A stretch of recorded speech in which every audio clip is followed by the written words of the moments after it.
শুভ সকাল বন্ধুরা। সবার জীবন সুন্দর এবং সুমধুর হয়ে উঠুক।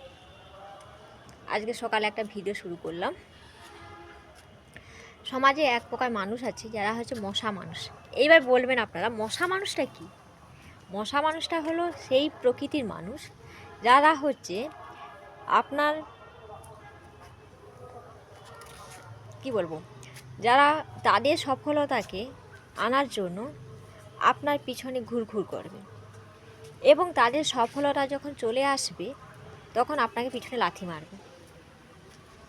বা এরকমও হতে পারে যে আপনার সফলতাকে তারা হচ্ছে শুষে খাবে এবং পিছনে গুজব রটাবে। উদাহরণ হিসাবে যদি বলতে পারি,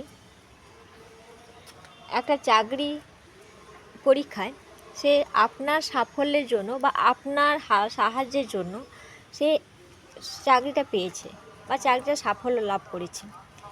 চাকরিটা পাওয়ার পর সে কখনোই বলবে না যে ওই মানুষটার জন্য আমি চাকরি পেয়েছি, তখন বলবে আমি নিজের যোগ্যতায় চাকরি পেয়েছি।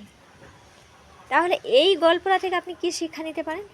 এখান থেকে আমি শিক্ষা নিতে পারি যে যারা অকৃতজ্ঞ মানুষ তাদের সংস্পর্শে না গিয়ে তাদের থেকে দূরে থাকাটাই অনেকটা শ্রেয় বলে মনে করি। ধন্যবাদ।